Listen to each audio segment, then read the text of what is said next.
মুখ্যমন্ত্রীর নির্দেশে সার প্রশাসনিক বৈঠক থেকে হুঁশিয়ারি পরেও গ্রামের রাস্তায় বন্ধ হয়নি ওভারলোডিং ডাম্পারের দাপাদাপি। জলপাইগুড়ি ময়নাগুড়ি ব্লকের জলপেশ মোড় থেকে হঠাৎ কলোনি হয়ে ময়নাগুড়ি যাওয়ার রাস্তায় রাতে দেদার চলছে 12 চাকার ডাম্পার।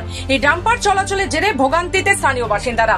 প্রতিবাদে বৃহস্পতিবার রাতে মাধবডাঙ্গা 1 নম্বর গ্রাম পঞ্চায়েতের বটেশ্বর এলাকায় রাস্তায় নেমে ডাম্পার আটকে বিক্ষোভ দেখালেন এলাকাবাসী। স্থানীয় সূত্রে জানা খবর অনুযায়ী মাধবডাঙ্গা 1 নম্বর ব্লকের গ্রাম পঞ্চায়েতের অন্তর্গত বটেশ্বর এলাকায় প্রতিদিন রাতের বেলা 10 থেকে 15টি ভারী ডাম্পার এই রাস্তা দিয়ে যাতায়াত করে।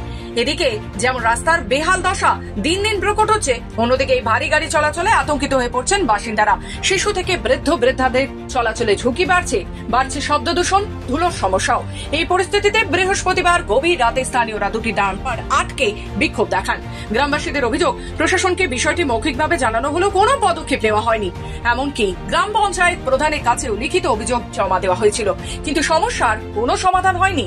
বিক্ষোভকারীদের দাবি, রোজ রাতেই এই রাস্তায় বড় ডাম্পার চলে, আমরা আতঙ্কে থাকি, ছোট বাচ্চারা ঘুমোতে পারে না, মাটির বাড়িগুলো ফাটল ধরেছে, অথচ নিশ্চুপ প্রশাসন। এই যে রাস্তাটা দেখতেছেন, রাস্তাটা তো ভালোই না, ওইটা একটা প্রবলেম। আর সারা রাত ডাম্পার চলে, মনে করো রাত্রেবেলা আমাদের কোম্পানির সাথেই বাড়ি, ঘুমাইতে পারি না।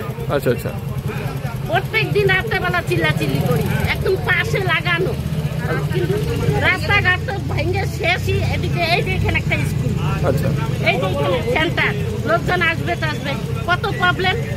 জলপেশ মাধবডাঙ্গা 1-এর রাস্তা, গ্রামীণ রাস্তা।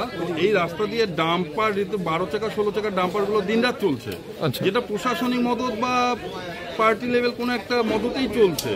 আমরা চাচ্ছি এই রাস্তা দিয়ে কোনো ডাম্পার চলবে না। আসলে আমি বলছি, মুখ্যমন্ত্রী বলিয়ে আওড়াই যাচ্ছেন যে গ্রামীণ রাস্তা ডাম্পার চলবে না, আর প্রশাসনের লেভেল বা এদিক থেকে যে লোয়ার স্তরটা আছে এরা প্রশাসন মানে সিএম কে পাত্তাই দিচ্ছে না, যে সিএম তুমি বলে যাও, আমি আমার কাজ করে যাই। মানে হাতি চলছে তো চলবেই, সিএম তুমি যাই বলো না কেন, ভ্যালু নেই গেট।